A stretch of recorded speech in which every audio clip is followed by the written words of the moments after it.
Good morning, everyone. It is Tuesday, Taco Bout Tuesday. Here we are on Tuesday, Transformational Tuesday, Transcendental Tuesday, Transcendence Tuesday. But it's Tuesday. We love Tuesday. It was Ask Me Anything Monday, going into more Good News Wednesday, but it's Talk About Tuesday. Welcome. Good morning, Jakey, bakey, Keaton. Good to see you, Nick. Welcome back from vacation, Aaron Wexler. Good to see you, Nick. Sally, what's up? And Rob Dierdick, good to see you again. Thank you so much. He is the bomb. All right, let's pin this up here. If you need my book, ebook, audiobook, if you want me to sign a book, ship it to you, pay for it. David at dmeltzer.com. David at dmeltzer.com. Good morning, Mia Meltzer. I see you there. Happy Tuesday. Welcome to the live, Jeff, as well. Let's get some questions rolling. It is Talk About Tuesday. What do we want to talk about? Mikey, I see you there as well. LFG. What's the difference between acceptance and approval? Well, first of all, acceptance is more allowing. Approval is more judgmental. When we have those judgments, remember, we're working off of partial evidence based upon ignorance and fear and doubt. Whereas if we are accepting, we are allowing for the fact that we don't know what we don't know. We're basing it off the truth. The truth is that we are just evaluating things that occur by partial evidence that our senses are exploring: the sight, the smell, the taste, the touch. And then we can also utilize our emotions to distinguish an awareness that allows us to be more statistically successful. So approval takes a judgment. Acceptance is allowance with less resistance. Oh my goodness. That must look great on there. Anyway, maybe I should tighten this. Welcome, everyone. I'm back. I did not fall. The phone did. There he goes. My first time using IG. All right. Let's see what we got. Talk About Tuesday. What are we going to talk about now? Most valuable lesson learned from over the holiday weekend. Most valuable lesson of the holiday weekend. I just thought about this morning, Nick. And there's so many great lessons. I think that lessons of partial evidence. You know, there's so many people that are putting judgments and conditions on things, and they don't realize they're just using partial evidence based off of ignorance, based off of doubt and fear, instead of understanding radical humility, asking for help, knowing that they don't know what they don't know. So that was my biggest takeaway. Also, just how blessed I am. You know, I vacation every day, and all these people thought it was some significant event because, you know, there was a holiday. For me, every day is a holiday, and I just felt so blessed. Favorite book on money or the structure that governs our money? For sure, Think and Grow Rich, Napoleon Hill. Favorite book about money and the energy of money, the object of energy that we put into the flow to get what we want. How are family dinners with the whole family? They're probably Academy Award winning, so worth it. Yesterday's family dinner had nothing but amazing content, and it was just a great experience, especially my three daughters, and most mainly to Marlena. She was on fire, my youngest daughter, and she had my wife and I just rolling. It was hilarious. Anyway, I just love my family dinners. We should do it every week. In fact, I know my girls are going to cringe when I say this, but just this morning I was thinking about making sure that we have family dinners every single week. Mandatory. So sorry, girls, that's what we're going to do. If you want to be here, we're all over it. What's the most valuable mistake that you made last week? Look, spending too much time in ego-based consciousness. Allowing, for me, too much time after last night. Look at Julie, my wife's on here. She loved the dinner. We were cracking up, and Miles was cracking up. Yes, after last night, I'm doing a family dinner. Mandatory every week. Anyway, what the heck was I saying? The biggest mistake was being in ego-based consciousness for too long. There's a couple of incidences that I could have handled better. One of my daughters crashed my car, or the car got damaged, and I did not get, it wasn't minutes and moments. It maybe a couple hours that I spent in ego-based consciousness. And then I got to center, figured it all out, and working on it. Colleen loves Julie. So do I. Maybe the best ever, and probably the biggest blessing ever for me.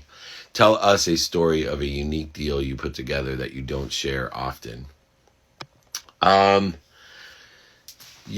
my beach house was a unique deal that I put together. It was an off-market. First of all, I attracted it. 3 years I spent dreaming about the exact beach house that wasn't even on the market.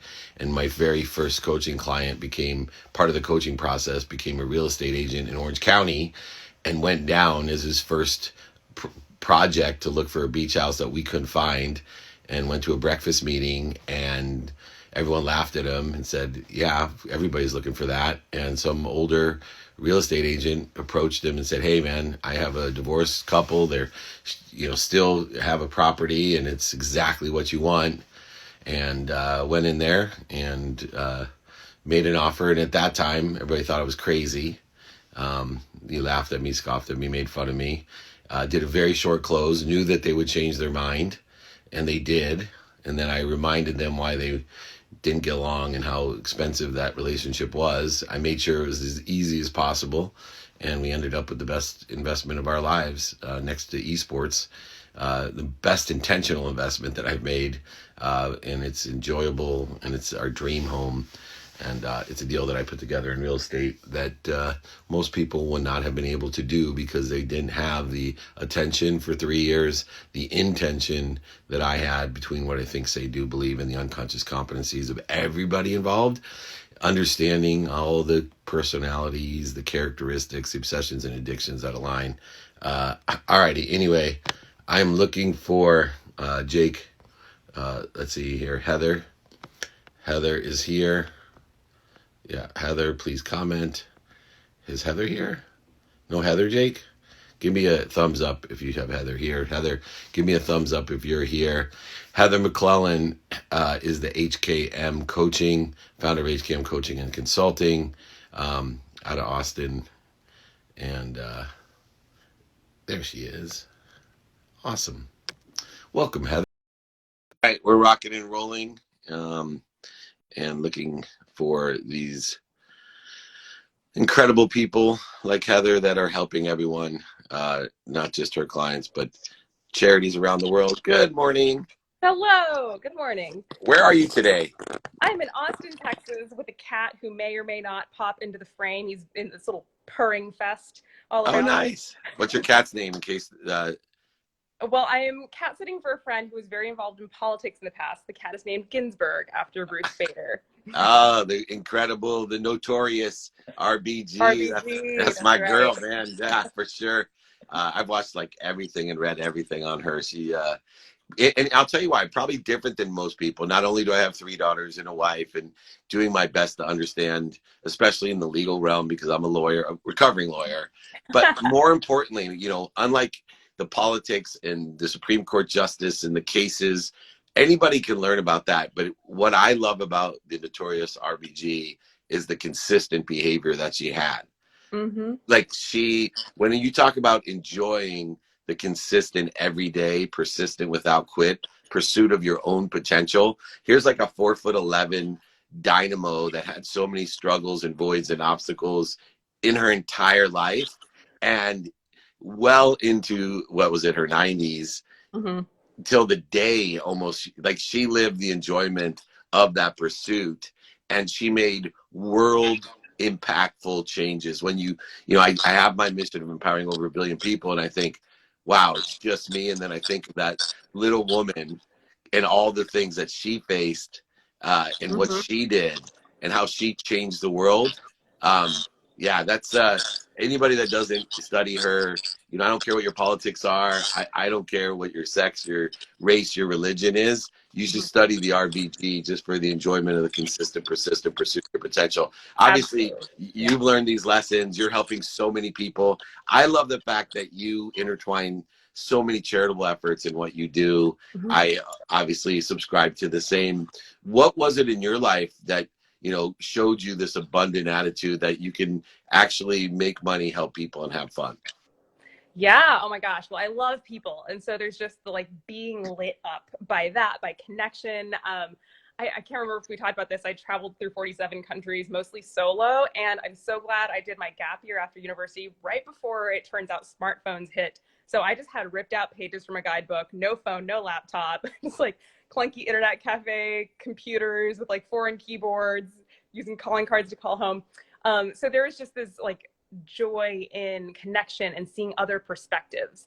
And so there's a way in which that just feeds me so much. And over time, thinking about what, because I started a group that became a nonprofit, I'm still on the board of, that does relational skills training for underserved groups and bridges the gap, finding humanity between disparate groups. And as we were thinking about our mission, I thought, okay, this is great. And how can I reach people who would never seek this out? So that started the for-profit side. So it's doing for-profit stuff for companies, helping their bottom line, but it also shows that empathy skills are actually really useful and not, as you know, David, not just warm fuzzy things. Empathy, having difficult conversations well, self-awareness, and just dynamics on team psychological safety massively impact bottom line and performance. So showing that to clients and then taking that over into how do I help those who can't afford a fancy consultant and would do also be served really well by this. So it's kind of blending all those worlds for sure. Wow, I it's don't know if I amazing. actually answered your question, but there you go. You did. And I'm thinking, one of the main reasons that I fell in love with my wife was she told me the story how when her mom passed away in her early 20s, that she went to Europe by herself and no cell phone, no internet world. Yeah, Uh, so and different. I thought to myself, as looking for someone to compliment you, I terrified of being alone, number one. I only traveled to the United States. I was terrified. We never traveled because we couldn't have any money, so I didn't know what I didn't know. But she like completed all these fears of mine, which now I don't have. But I still, as much as I don't have those fears anymore, I still think it's remarkable what you and she had, because I did get to go abroad with, as I went to law school with chaperones and friends, no cell phones and no internet still.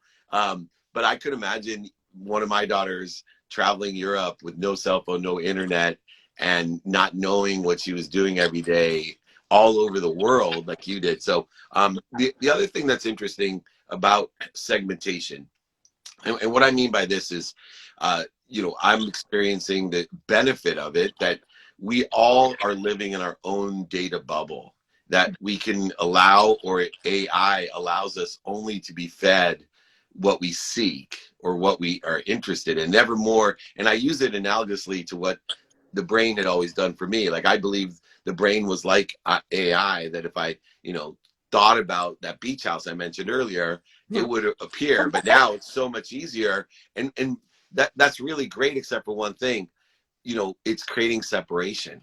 And you're like me, all about appreciating how we're the same, but also appreciating the differences, not being afraid of the differences. And I see your efforts in the divides, and the divides are getting greater, they're getting larger, and they're getting more cemented, which is creating fear. What Yeah. are you doing to reduce, dissolve, dissipate that fear and that divide that's created on all aspects, that I think through segmentation of technology? Yeah, absolutely. That's a great question. And by the way, my travels included like rural Cambodia and rural Egypt and stuff. So my parents were like, So okay. did my wife. So did my wife. Like Yeah. Egypt, like, Yeah. oh my God, my stomach is worried just thinking about her for her parents. Yeah. Oh my gosh, younger her could have had so many things go wrong. Yeah. Yeah, around segmentation, I think that a friend of mine recently asked me if you could give one skill set or piece of knowledge to the whole world, what do you think is the highest leverage thing to have the world become a better place? And we settled on two thoughts. One is increasing tolerance for discomfort and perspective taking. I feel really passionate about both. And I think that if the more we can take on different perspectives, there's a lot of adult brain development research that people do advance in this if their brain is continuing to develop over a lifetime, seeing gray areas and nuance. So about perspective taking, I do a lot of empathy trainings with companies. And I mean, if you're watching this and you're in sales, it correlates to a 20 to 30% increase in sales, huge outcomes in innovation and creativity. So there really is a business case for it. And I see people so quickly when I lead empathy type events and perspective taking things, whether it's in the nonprofit or the for-profit realm, how quickly they are amazed at the shared humanity and deep sense of connection that can quickly come up when people are talking about what really matters, what are their core concerns and values. And we start to realize like, oh, we're all so similar in so many ways. And which is something I observed traveling overseas. Just like everybody wants to feel loved and belonging and have a life of meaning and all that. Yeah, well, that's awesome. Last one I can add to your repertoire, because I agree. I obviously teach gratitude, empathy, accountability, and inspiration. But, one great question or thing to add to your two is just asking for help.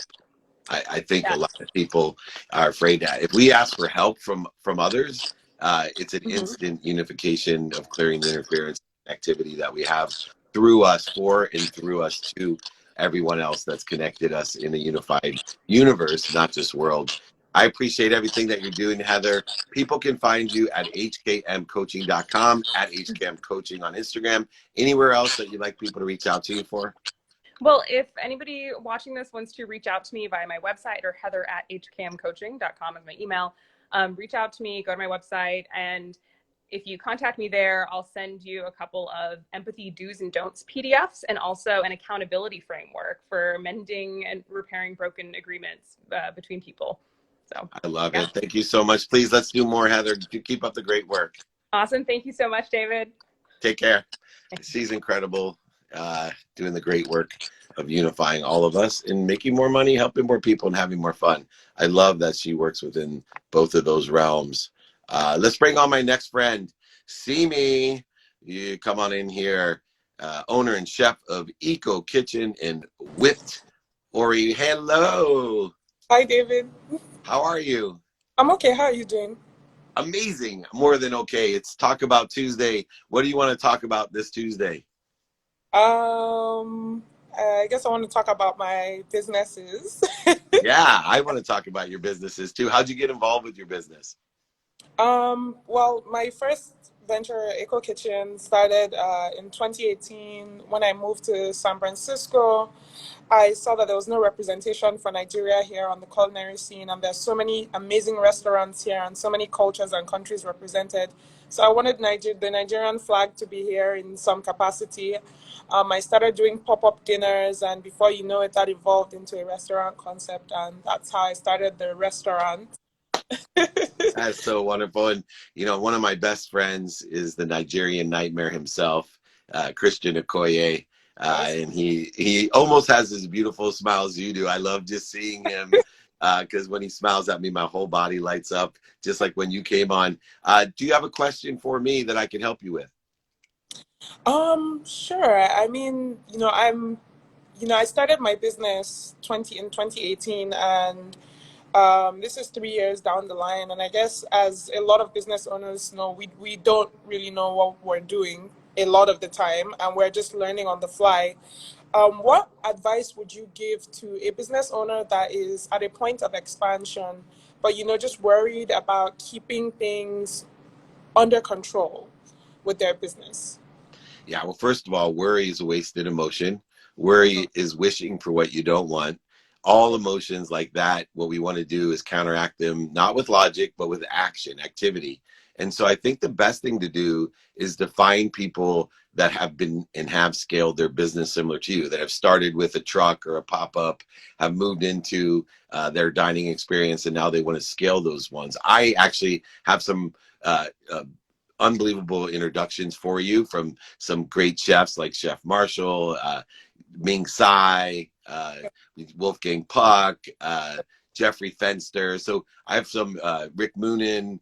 I have a list of friends who are open-hearted, open-minded, and open-hand, and they love helping young chefs like you build and establish their own culinary expedition throughout, in growing their business, because you obviously have a great concept and a great heart.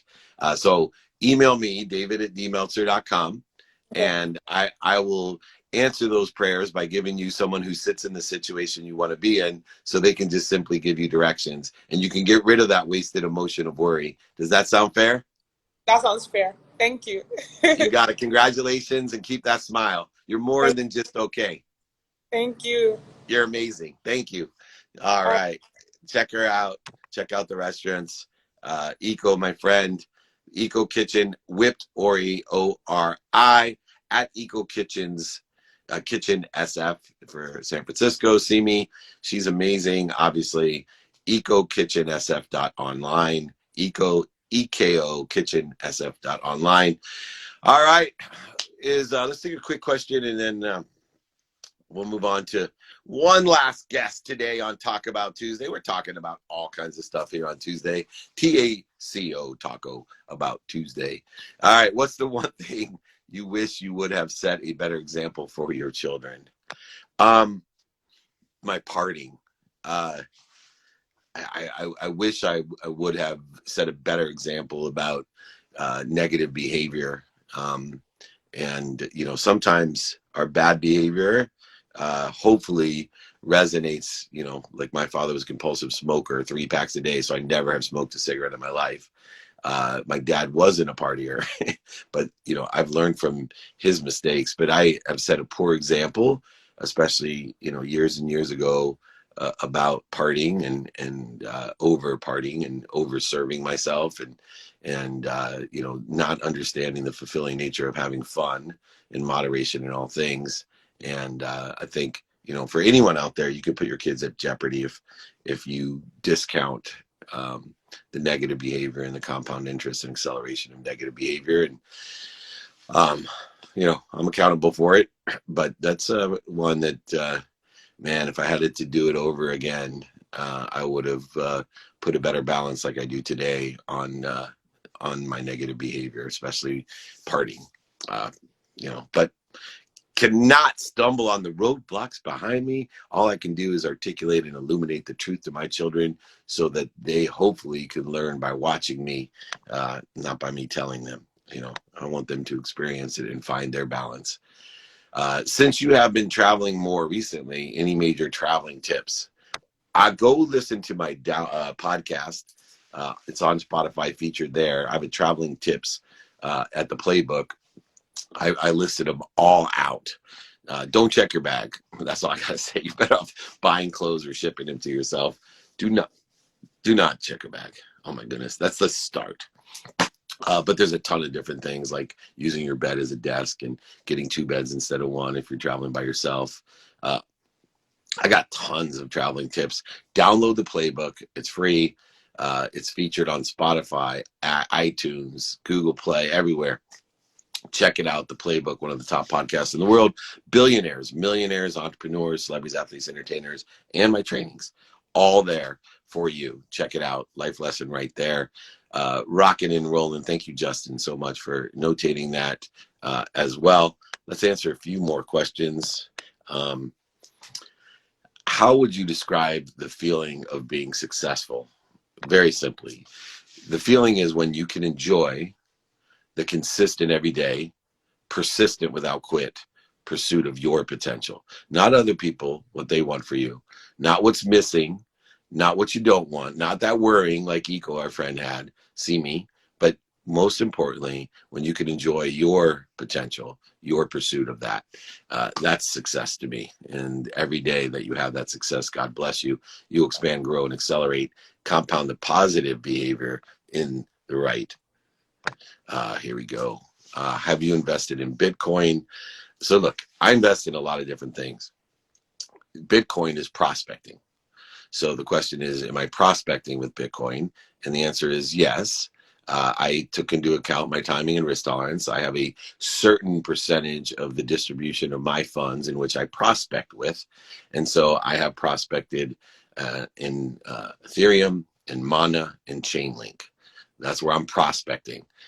When I say prospecting, that means I have bought it, and Miles will either tell his children that their grandfather, yeah, his children, their grandfather was a genius and made millions and millions of dollars, or I lost a few thousand. Either way, I'm just prospecting with a minimum portion of my distribution of funds for prospecting based off of my timing and my risk tolerance. All right, I see my friend here. There we go. All right, we're going to bring Jay on. Jay Hartenbach from Medterra CBD, talking about investing and prospecting. Jay is here, Nick says. Hey, Jay, what's going on? Hey, David. Doing well. How about yourself? I'm doing very, very well. Thank you so much for joining me. Give me a little bit of background on the Acreage Holdings and what you're doing within CBD. Yeah, absolutely. Yeah, we're really excited to announce the partnership with Peter and his team at Acreage. The opportunity, I think, is immense. We've long had this kind of cannabis division where you've got the marijuana and the CBD companies really playing independent of each other. And as this industry matures, I think there's going to be a realization that there's a lot of similarities and a lot of learnings that can be had. And so we had the opportunity to develop a product with them that we're going to help take online. Our background obviously being on selling cannabis and CBD products online and e-commerce marketing, and their expertise obviously in cultivating and distributing throughout their dispensaries. And so we saw this as a match made in heaven, and certainly an opportunity for, I think, the marijuana space to learn how to market and sell products online as that industry, moves and marches towards legalization. Yeah, it's been a long journey from black to gray to legal.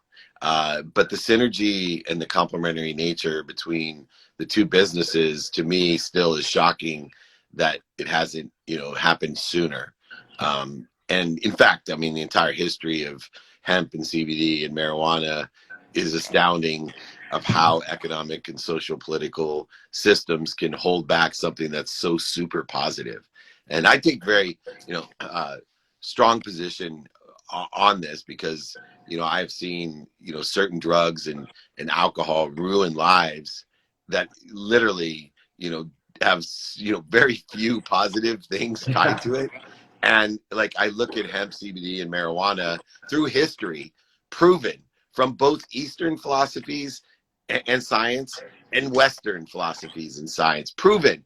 But yet the political, social, economic biases and corruption and like literally manipulation has stopped so much. And as an entrepreneur and you being in the space, I don't think there's more, sports was one area where people were like, oh my God, I did this, this exercise and it changed my life. I want everyone to use this exercise. Well, it's amazing to me, like how surprised people are. We're like, oh my gosh, I had the CBD and now they're like all in to build a business because, they want everyone to know about it. It becomes a mission. How do you balance that, emotion, legal, and of course the science all together as, you're patiently waiting from gray to white?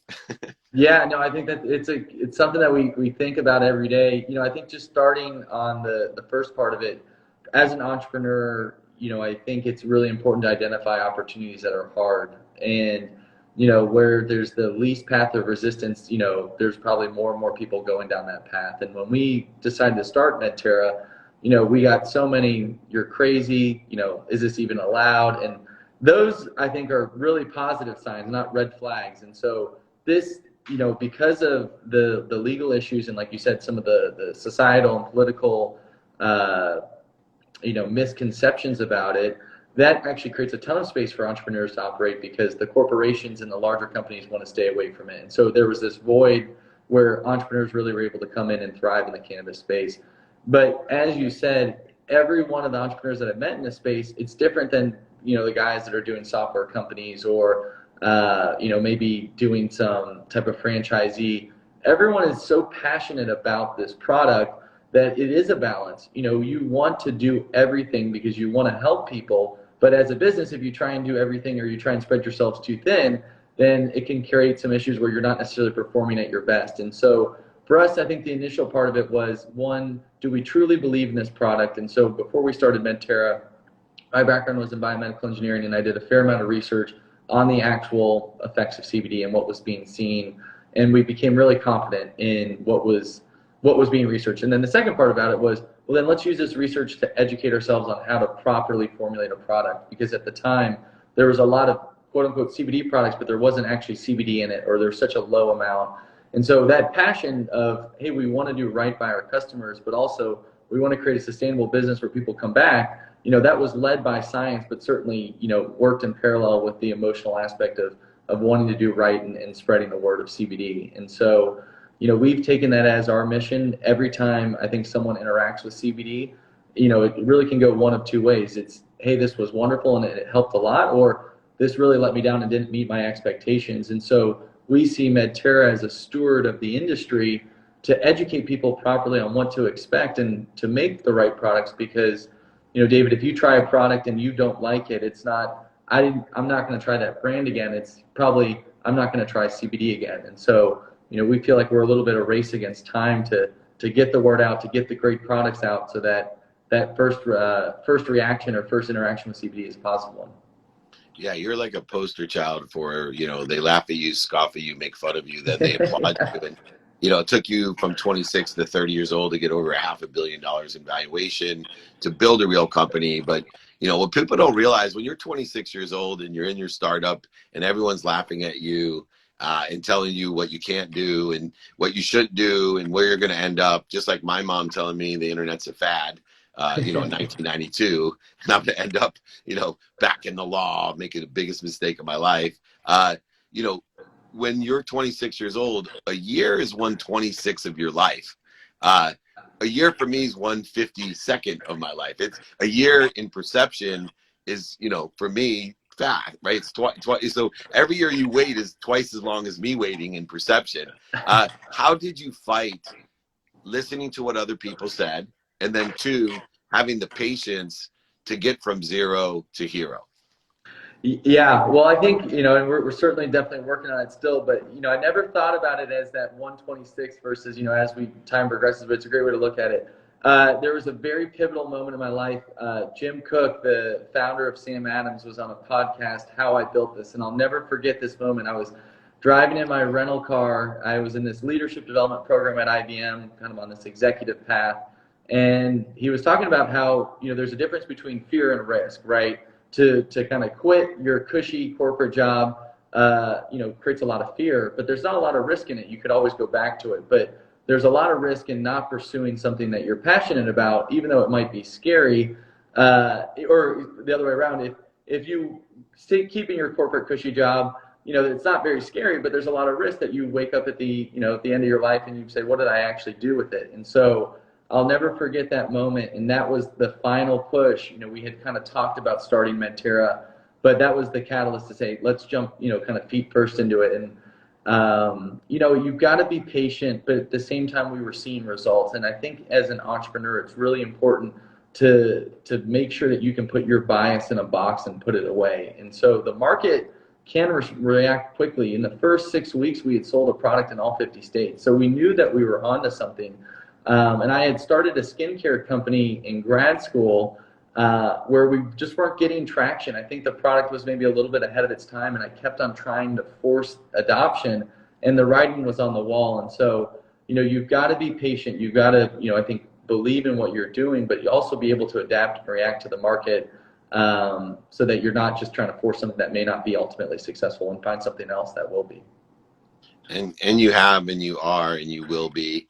And to that matter, it's so interesting because as when my mom told me, that was the exact mindset that I had. It was like, you know what, if she's right, I can always go back to being a lawyer. I can't go back into the internet. Like if it, who knows what's going to happen. And yeah. I am so glad. And I know so many people in sports that live with that doubt. I played football in college, and I realized real fast that if I didn't play football in college, I'd be one of those people to say, oh, if I was just bigger, I could have played pro, or, but once I played in college and realized, I reached my potential, or closest to my potential that I was going to reach, and it wasn't good enough to be in the NFL, but right. And the same thing happens in the perception of CBD or the internet or crypto. Look, know your timing, know your risk tolerance, put your attention and intention to what you want, and these great coincidences happen. I have no doubt with Acreage Holdings that you guys are on the right path. I always say find the capabilities you have that are synergistic, supplementary, or aligned with what's doing well, what's stable, and what you think will be doing well in the future. Well, I think you hit the trifecta with all three, with what you're doing and your new partnership as well. So any last things that you want to say? I know everybody can reach you at Mediterra CBD or mediterracbd.com. Anything last words you'd like to share? No, David, I just appreciate the time. I look forward to continuing the conversation. I think we're going to see a new 2.0 phase of cannabis as the world marches towards this legalization and acceptance, and we're excited to be a part of it. So thank you for the time. You got it. I'm excited to have you on, excited to do more with you. Congratulations. Keep up the great work. Thanks, David. All right. Enjoy 1/30th of your life. I'll talk to you soon. Great entrepreneur. Jay Hartenbach, great guy, great space. Go ahead, learn to invest, prospect accordingly. Find the mentorship, know your timing and risk tolerance. CBD is a great place to look at that as well. Good stuff, says Blaine. I know he's participating every day in the space himself, no pun intended. Look, you can reach out to me. You want my 5 daily practices or my books, just reach out to me. Ebook, audiobook, I will sign the book. I'll ship it to you. I'll pay for it. David@dmeltzer.com. David@dmeltzer.com. Join my text community below, 949-298-2905. Let me take another quick question here. It's Talk About Tuesday, and we're talking about great entrepreneurs, philanthropic entrepreneurs. Great advice given today. How do you know whether a person is truly supporting you or just giving you lip service? Does it matter? Does it matter? You can't find outside of you what you can't find inside of you. What other people do in order to effectuate support should be a matter of what you're doing to love yourself. Love yourself. It doesn't matter what other people's judgments or conditions that they put upon you. You can find the light, the love, and the lesson in anybody else's behavior. Put it into your favor by making and learning the most from it, and allowing those people that you feel have negative energy and aren't aligned with you to fall away or even fire them from your life. But find what you want inside of you by practicing the 5 daily practices. See, if you know your what, your who, your how, your now, and applying your why, if you know those 5 daily practices, which, by the way, I'll send to you for free, David@dmeltzer.com, David@dmeltzer.com. We're talking about it here on Tuesday, knowing your what, your who, your how, applying your now and applying your why. Then you don't have to worry about what other people think. The only support you need is loving yourself, and you will attract all to come and fill those voids. See, the universe is exact. When you create a void from your productivity, accessibility, and gratitude, the universe will fill it exactly. You don't have to go ahead and oversell, back end sell, lie, manipulate, cheat, worry, frustrate yourself with all types of ego-based emotions that will create anxiety, fear, worry, guilt, resentment, all these different things for you to feel. Are you kidding me? Go ahead. Use that what, who, how, now, and applying the why to find your higher self, to enjoy the consistent, persistent pursuit of your potential. I promise you, you'll be fulfilled. That means you'll be passionate, purposeful, and profitable. Blending the two currencies, a currency of money and objective energy you get in the flow to get what you want, and faith. That great GPS, the super GPS that will reroute you when you miss an exit, have a flat tire, or end up at the donut shop instead of the workout gym. It'll reroute you not only to the destination you want, but a better destination. That's what makes it a super GPS. Remember to enjoy the consistent, persistent pursuit of your potential. Remember to be kind to your future self and do good deeds. You go ahead, reach out to me. The 5 daily practices are yours. My books are yours. Ebook, audiobook, I'll send, sign, ship, and pay for it right to you. Just David@dmeltzer.com. David@dmeltzer.com. 949-298-2905. HCAM Coaching. Thank you so much to all my special guests. Heather, a joy you see me, and of course, my good friend Jay. Thank you so much for teaching us the lessons for the day. Christopher, I see you there. Rob Dierdick, thank you so much. I got to give you a shout out every time I come on because I can't believe it's you. Anyway, thank you so much, everyone. Remember, it is Talk About Tuesday. Tomorrow is Wednesday. What is Wednesday? Not hump day. more Good News Wednesday. I'll come with you. More good news on Wednesday. Join me 8 o'clock a.m. Pacific time on IG Live. It's Talk About Tuesday. Remember, most importantly, thank you. Be gracious, be empathetic, be accountable and inspired. And most importantly, be kind to your future self and do good deeds. I'll see you tomorrow.